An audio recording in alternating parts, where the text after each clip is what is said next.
Bien. Digo también a sus compañeros que están por ahí. Gracias. Bien. Porque si no, después nos arrepentimos con los demás. Bueno.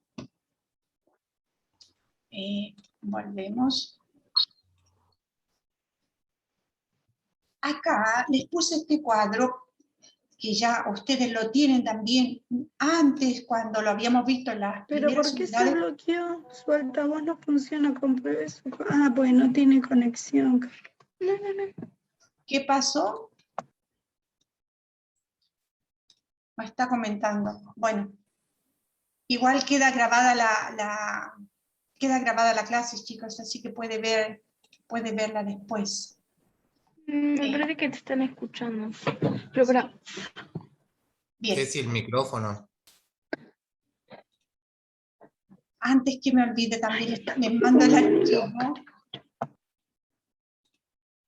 para que vayan poniendo la asistencia. Lo que pasa es que parece que anda muy mal en internet porque se salen de la sala y vuelven a aparecer. Bien. Ahí en el chat les envío el archivo para que me pongan la asistencia. Mientras su compañera todavía no puede entrar. O llegaron tarde. Bueno.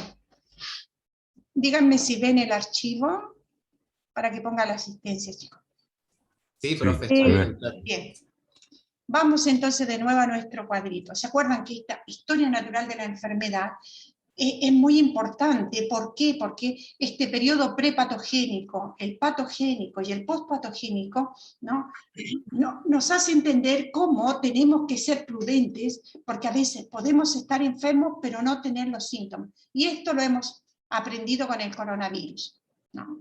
No sé si en esta clase o no, pero algunos decían, oh, mi hermana se enfermó, yo no. Y después pasaron unos días y también estaban contagiados. O sea, cómo los organismos son muy diversos, ¿no? Y cómo algunos van a tener problemas y otros no.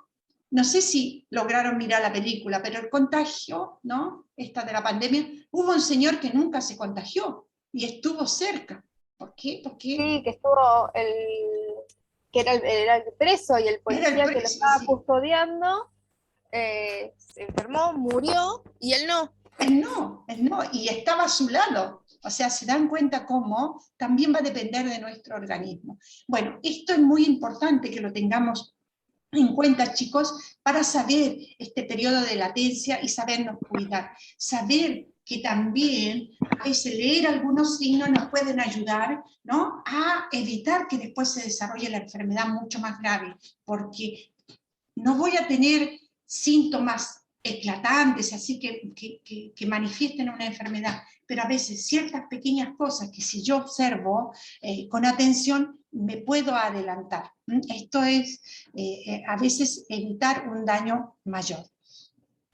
Bueno, esto ya lo habíamos visto y vemos este agente, el huésped, el agente y el medio ambiente, que son esta triada, ¿no?, que siempre va a estar presente.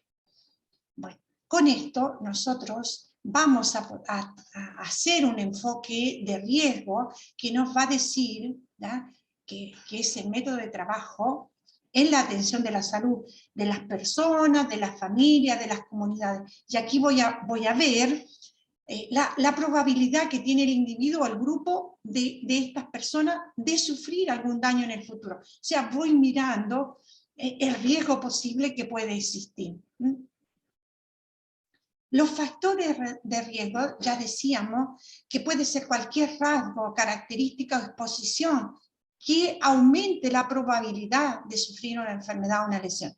Sabemos, por ejemplo, que las personas mayores con el coronavirus son las que tienen más riesgo, pero también tienen riesgo personas más jóvenes que tienen algunas enfermedades ya preexistentes y que también se van a enfermar. Por lo general, los factores de riesgo los podemos dividir en diferentes grupos. Tenemos los fisiológicos, que son todos aquellos que están relacionados con la biología de cada uno de nosotros. Ya hablábamos antes, como este señor que estuvo al lado del guardia, el guardia murió, y él no se enfermó, no se contagió. Y está muy cerca también de quien se había contagiado. Entonces, ¿cómo algunos factores genéticos pueden influir, ¿no? Pueden influir en nosotros? Ya sabemos, el estilo de vida, o de tipo más general, por ejemplo, el sobrepeso, la obesidad, hipertensión, dislipemia, que sería el colesterol, la diabetes, entre otras cosas, pueden influir. Luego tenemos los conductuales. Los conductuales son los peores, chicos, porque eso va a depender de nosotros.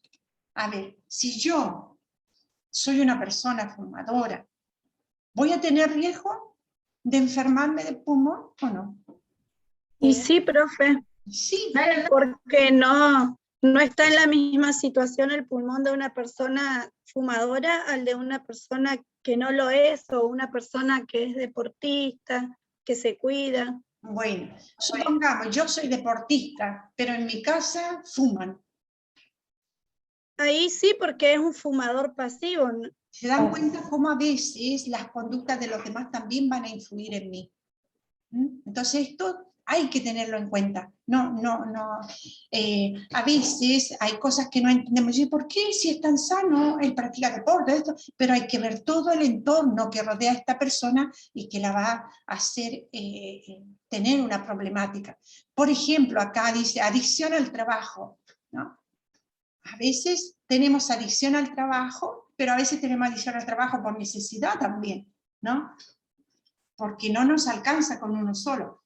Pero sacando a esto, a veces no nos damos el tiempo de relajarnos, de tener estos momentos de recreación, de tranquilidad. El también no hacer nada, en algunos momentos es sano porque puedo estar conmigo misma, ¿no? Yo les pregunto a ustedes, ¿cuánto se dan tiempo para estar tranquilos, en silencio, con ustedes? ¿Se dan tiempo?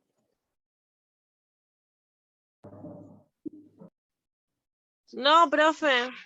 No, la verdad que no. No, sinceramente no. Así. Ahora quiero estar tranquilita, que nadie me moleste, no quiero tener ruido, me voy a escuchar cómo respiro. Ni saben cómo respiro. ¿Sí o no? Capaz que cuando dormís, pero ni te escuchás. Pero no te das cuenta, porque estás durmiendo. El darse cuenta de uno mismo, de estar conmigo. ¿Ah? Eso también es salud, chicos. Hoy me doy una horita para mí, una horita, 10 minutos, 15 minutos. Prueben a hacerlo, a ver cuánto bien les hace. Porque me aíslo. Hay veces, profe, que para algunas personas no necesitan eso, el estar una hora así, tranqui, sino que necesitan tomarse, por ejemplo, una hora para salir a caminar, a hacer deporte. Bueno, pero es un estar contigo. Entonces yo sí lo tengo. ¿Pero vas en silencio o vas con la musiquita? No, yo entreno CrossFit y ahí hay música. No, pero me gusta, o sea, me relaja. Seguro, pero prueben a estar con ustedes, chicos. No solo a las cosas que hago, ¿ya? Sino 10 minutos, 5 minutos, una pausa. Saben, en algunos países hay, dice, la pausa de relax. Ponen 24 segundos y te ponen una imagen. Y se queda en silencio el televisor. Y a veces uno dice, ¿qué pasó? La transmisión, ¿no? Porque no estamos Pero es acostumbrados. difícil. Es difícil, sí que es difícil. Sí. Y es difícil Con hijos hacer es difícil. silencio, chicos. Es difícil hacer silencio porque estamos acostumbrados a tener siempre ruido, que a veces pasa, no, en casa si estoy solo pongo la radio, pongo la televisión, no, me pongo el teléfono. ¿Sí o no? No puedo estar solo, no, necesito el ruido. Bueno, vayan viendo que esto también es salud. Salud en mis oídos, ¿no? Porque también se ha visto la gran problemática que van a tener las generaciones jóvenes es la parte auditiva, porque siempre estamos con los audífonos, estamos siempre metidos con el ruido. Bueno, esto era algo aparte. Sigamos con lo nuestro, porque si no se nos va el tiempo. Bien. Adicción al trabajo. Bueno, lo conductual es muy importante, porque esto esto va a influir mucho en mi vida. Lo demográfico también, ¿no? En la población, esto está relacionado con la población en general, con la edad, con el género, los subgrupos, el trabajo, la religión, los ingresos que tengo. Ya vamos a ver una parte de esta unidad, es solo demografía para explicar algunas cosas. Luego tenemos el medio ambiental, o sea, estos factores sociales, económicos, culturales, políticos, ¿no? Que también son físicos, químicos y biológicos, o sea, está mucho más amplio. Y yo me pregunto, cada uno de ustedes se pregunta cuánto está cuidando la ecología, el ambiente, cuánto yo reciclo, porque ahora depende de todo, no solamente de mi papá, de mi mamá o de mi pareja o de los más grandes, sino que depende de todos para hacer este clic y cambiar, no seguir, por ejemplo, contaminando. ¿Quién recicla los plásticos? ¿Quién recicla las cosas húmedas que en casa tenemos? ¿O va toda la basura, mezclo todo, o trato de poner una gotita de esto para cuidar también el medio ambiente, que es para mí, ¿no? Que es para todos? No es que solo voy a cuidarlo para yo tener un bienestar, no, porque influye para todos. O sea, piensen el daño que estamos causando a la Tierra, ¿no? Al universo en sí, a donde vivimos. ¿Por qué? Porque estamos dañando los ríos, el ambiente, lo que respiramos, la basura que hay por todos lados. Uno sale y las bolsas, el día que hay viento te llegan las bolsas plásticas en la cara. Y sabemos cuánto tiempo va a demorar cada una de estas cosas en desintegrarse. O sea, yo me voy a morir, se van a morir ustedes y sus hijos van a encontrar las bolsitas que nosotros usamos. ¿Se dan cuenta? O sea, ¿cuánto tengo conciencia de esto? Bueno, esto también, factores genéticos, esto ya lo traemos como información, chicos, así que nos tenemos un poco que acostumbrar a aquello que a lo mejor por herencia hemos recibido, ¿no? Que son enfermedades a veces que se desarrollan y no se desarrollan, pero que tenemos la tendencia a presentarlas. Aquí tienen este cuadro que también está en el apunte, estas determinantes, diferentes determinantes que van a influir en mi vida, ¿ya? Y son determinantes estructurales en las desigualdades que hay de salud. Y estas son, por ejemplo, el gobierno y la tradición política, o sea, cómo estas políticas macroeconómicas van a influir, ¿no? En el mercado del trabajo, en las políticas de bienestar, en la cultura, en los valores. Yo ahora les preguntaba, ¿es para ustedes un valor cuidar el medio ambiente? Ahí estamos, sí y no. Yo sé que es importante, pero ¿qué hago? Entonces esto también hay que pensarlo. ¿Cómo yo reciclo? ¿Ayudo a reciclar o no? ¿O se me pasa por alto? Bueno, todo este contexto socioeconómico y político influye mucho, ¿ya? Y hace que las cosas sean mejores o peores. Si nosotros estuviéramos mejor económicamente, ¿creen que estaríamos mejor con respecto a la pandemia? Y no, ¿No? económicamente no, porque o sea, no sé cómo lo refiere usted, si es por tema de plata y eso. No, si nos yo tiene digo que agarrar, nos va a agarrar a económicamente todos. en general la nación, si estuviera económicamente... Profe, Sí, yo creo en que ese no, sentido, sí. porque Entonces, no. vamos a hacer esto. Sí, ¿Qué si en la pandemia no me toma el 30%?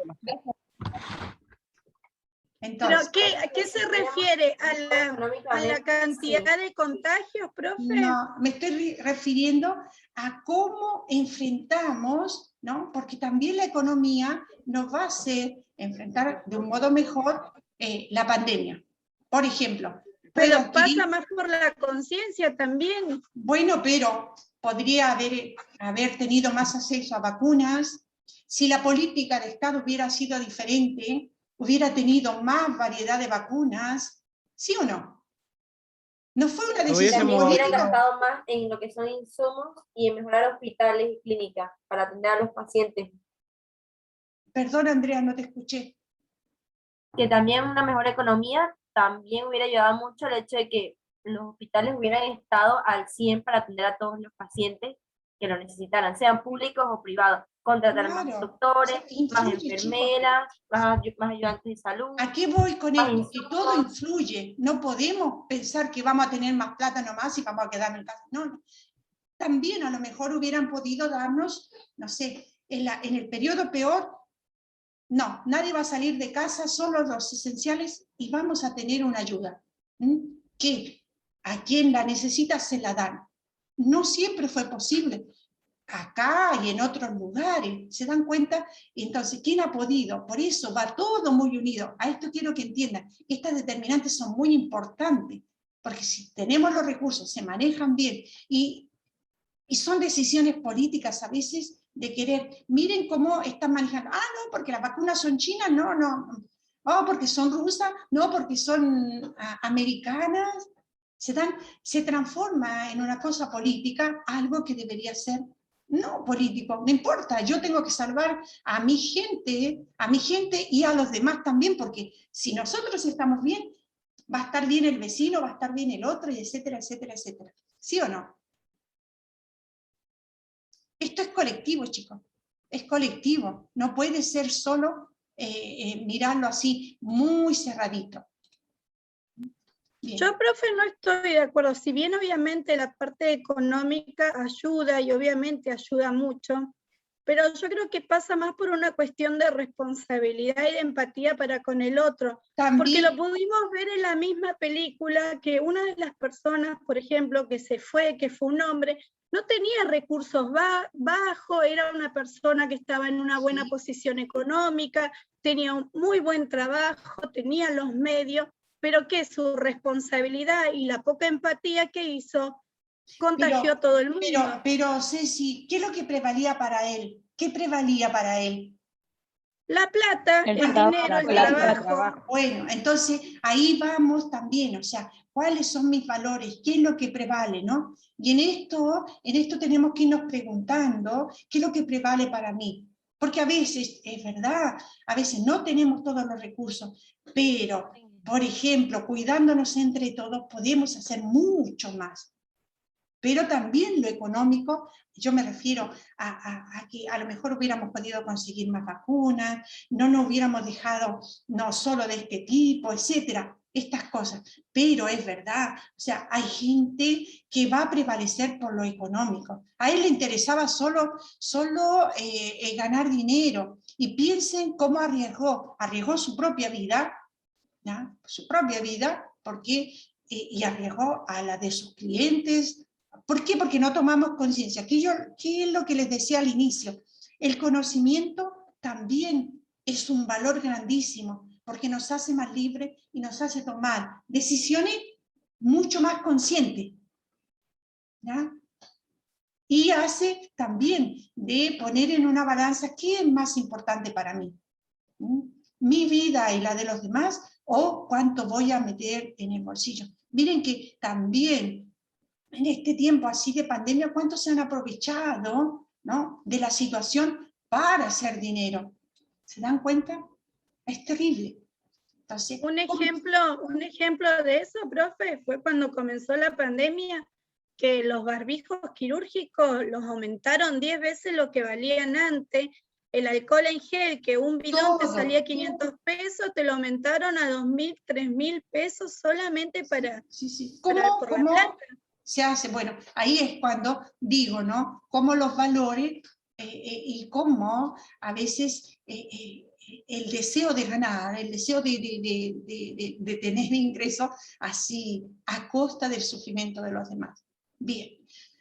Acá tenemos también la multicausalidad, que es algo que también está en el apunte, que son múltiples las causas que pueden ocasionar un problema, ¿no? Y por eso este proceso busca la causalidad, o sea, que nos permite identificar cuáles son las intervenciones adecuadas que debemos hacer, porque, por ejemplo, identificamos el virus, pero debemos decir que debemos cuidarnos, que debemos ser solidarios, que debemos pensar en el otro. Entonces, estas causas a veces no las podemos dominar porque nosotros no podemos manejar a las personas, ¿ya? Pero sí podemos concientizar para que seamos responsables. Bien, acá nos dice que no ocurre al azar las cosas, ¿ya? Y siempre hay una explicación multicausal.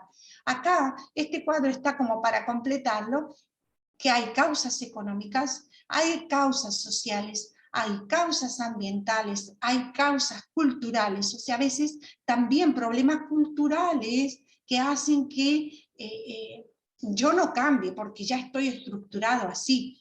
Causas políticas, ¿no? Es esta la política que está gobernando en este momento y no permite otro accionar, etc. Es para que vean que pueden haber muchas causales, ¿no? Que hagan la problemática.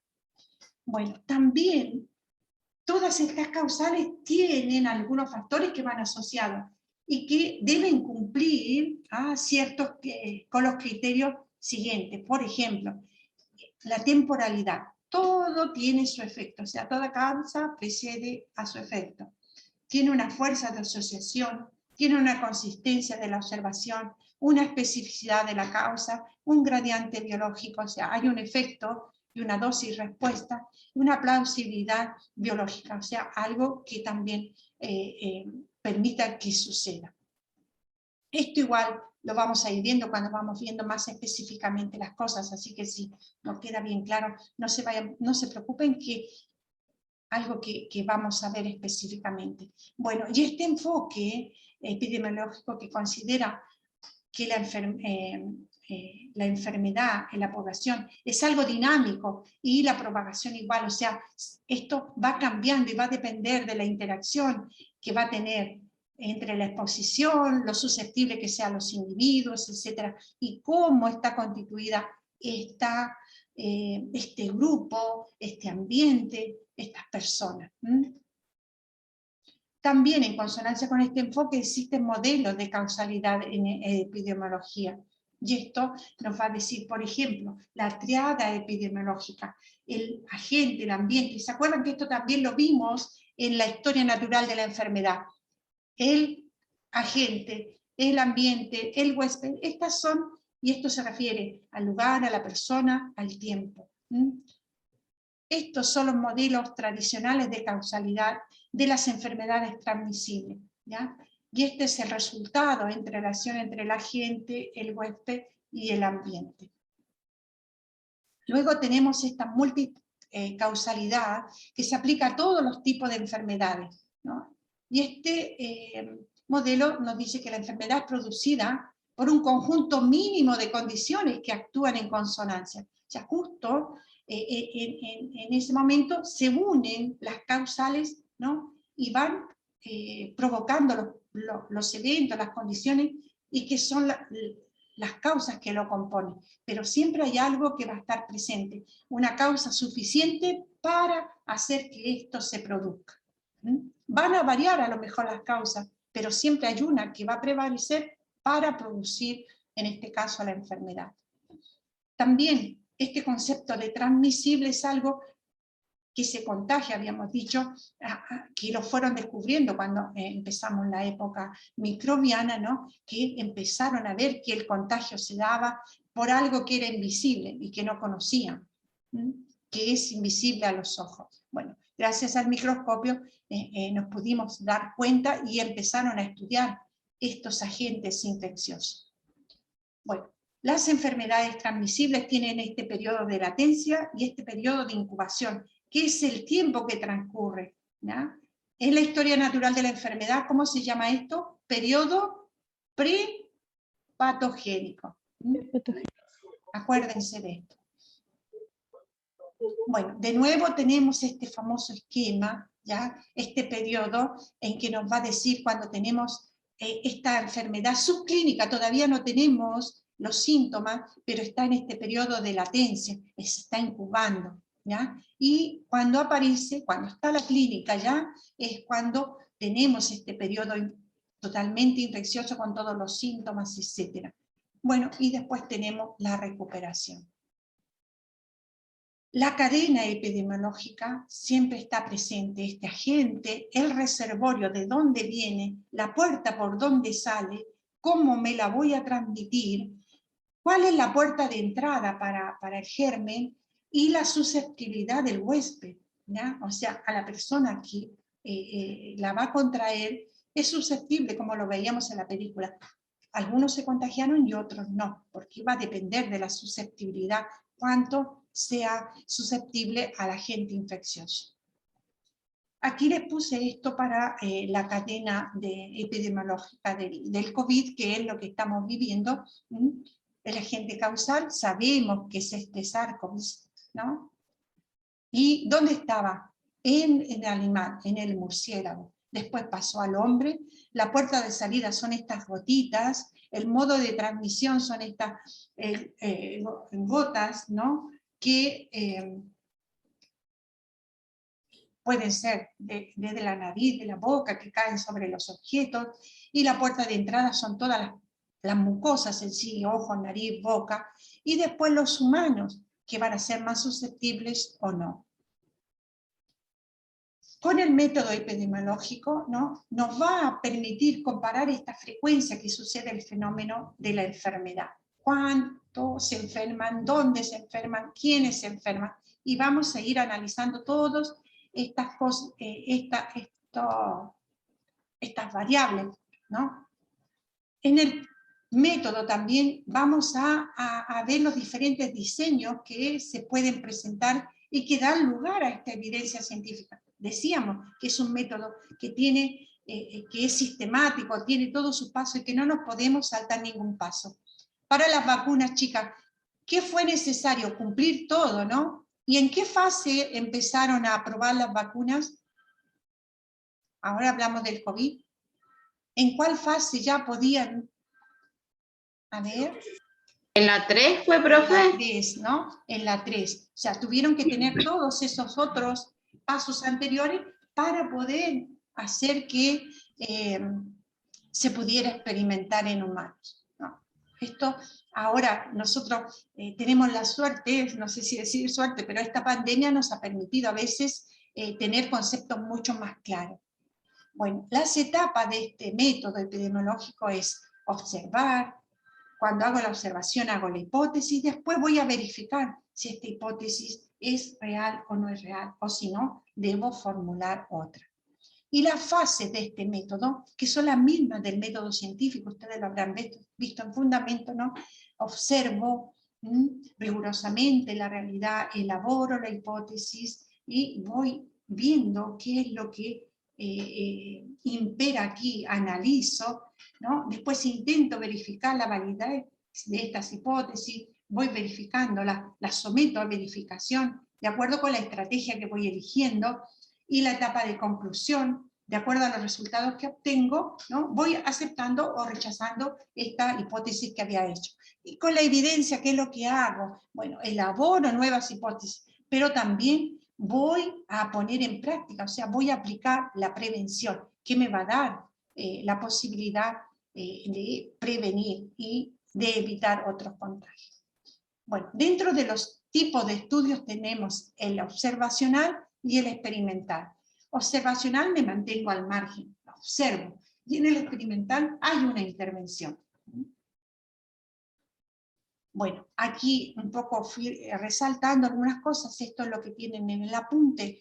La diferencia, dice la observacional y experimental, la diferencia esencial que hay entre ellos son los diseños experimentales, ¿no? Las condiciones bajo las cuales se llevan y están controladas estas investigaciones, ¿ya? Estas son las diferencias, mientras que las observacionales no hay una posibilidad. Yo solo observo y voy comparando, y el experimental voy verificando si esto se da. Igual, esto lo vamos a retomar. Aquí este cuadro también ustedes lo tienen en los apuntes, los estudios descriptivos, cómo son los estudios analíticos y los tipos de ensayos. Después vamos a ir viendo también lo que significa corte, lo que significa los ensayos clínicos, etc. También hemos escuchado de los ensayos clínicos. ¿Se acuerdan que para probar las vacunas, qué es lo que hicieron? ¿Pidieron? Voluntarios. Pidieron voluntarios y fueron controlando a estas personas y después fueron pasando a toda la población. O sea, cómo es muy importante todo esto. Y estos ensayos clínicos que son comunitarios, de grupos o individuales, bueno, se van haciendo y van midiendo la efectividad. Y así, por ejemplo, están todavía haciendo ensayos para con los niños, etcétera. ¿Qué es lo que va a ser lo más importante? La vigilancia epidemiológica, bueno, también esto es la recolección sistemática de los datos. Esto es muy importante y es lo que ahora se hace. Cómo sigo los casos y cómo estoy atento a cualquier brote que puede existir. Cuando la vigilancia quiere decir que yo voy a notificar cuando aparece un caso, en este caso decimos de COVID, pero también de otras enfermedades infecciosas, las registro y hago encuestas repetidas, ¿no? Es algo constante que se está haciendo y voy viendo cuáles son los patrones de consumo también y de actividad económica. Esto también me ayuda. Los principios de vigilancia, ¿no? El principio clave de la epidemiología es incluir en ella solamente aquellas enfermedades o trastornos de salud cuya vigilancia pueda contribuir a la prevención. O sea, yo la vigilo para estar atento, porque si, supongamos, hay un brote de sarampión, hay un brote de viruela, se actúa inmediatamente. O nosotros tuvimos acá un brote y una epidemia de dengue que nos dio tanto que decir porque estábamos con la pandemia, pero sí la tuvimos y está todavía en pie. ¿No? Otro también principio importante de los sistemas de vigilancia que deben reflejar toda la carga global que la enfermedad hace, ¿no? O sufre la comunidad.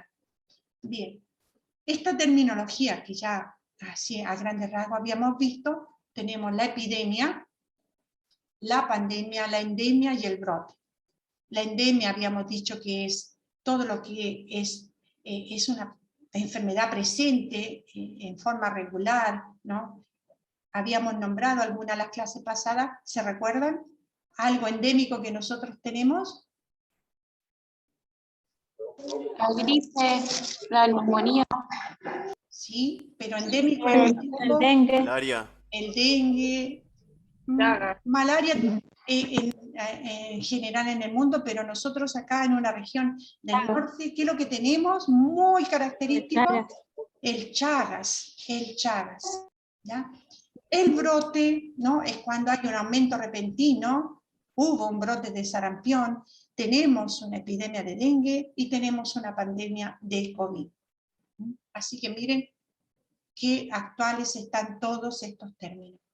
Bien, chicos, con esto hemos terminado toda la primera parte y todo el apunte.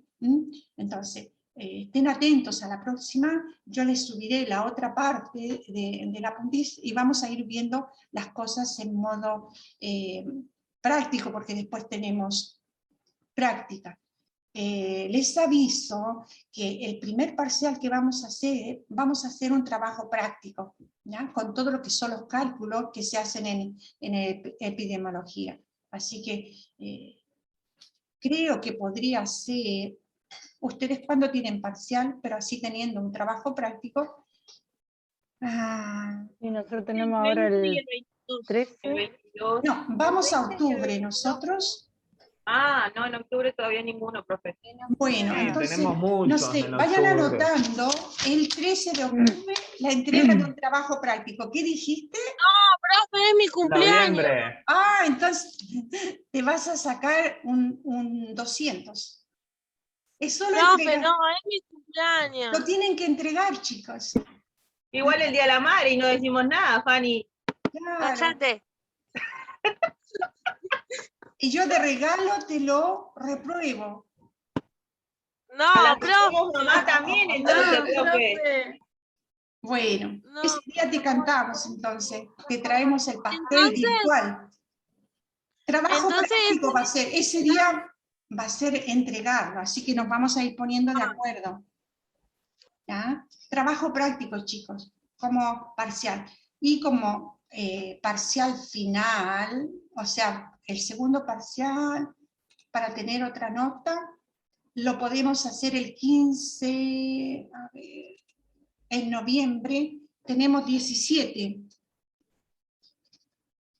El 17 de noviembre, Ay, yo cumplo el 17, profe. todas están de cumpleaños ese día, justo cuando ponemos Profe, ¿Cómo?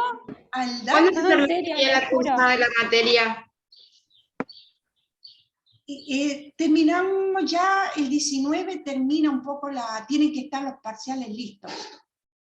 Y después empieza los recuperatorios y todo eso. ¿El 19 El qué, 10. profe? O sea, el 19 es viernes, o sea, esa semana ya está terminando la cursada.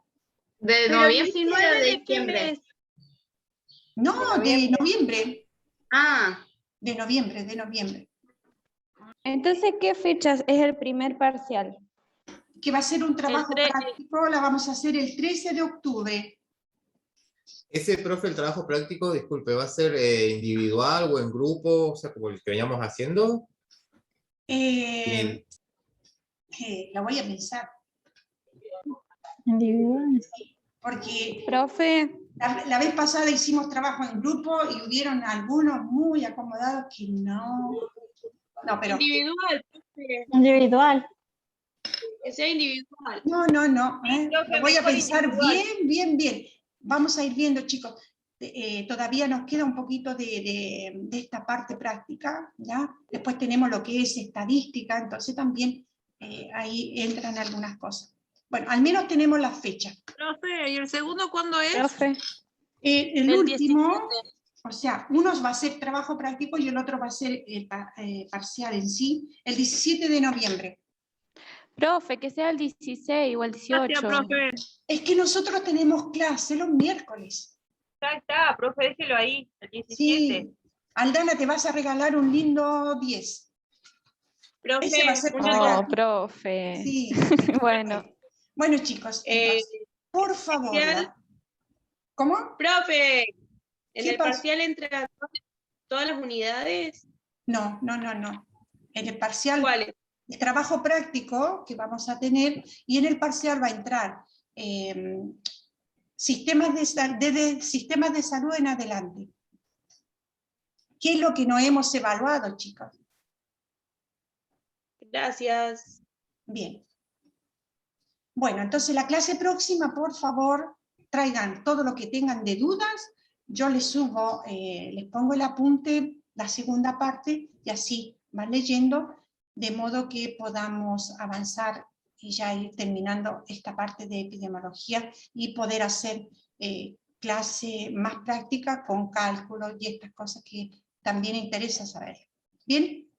Bueno, que Bueno, tengan un profe, lindo resto de semana. gracias. Cuídense, sigan cuidándose, no bajen la Chao, guardia. profe. Chao, profe. Chao, Bueno, profe. Chao, Gracias. profe. Hasta luego, profe. ¿Me anotaron la profe. asistencia? Sí. Sí, profe. sí. Chao, chao.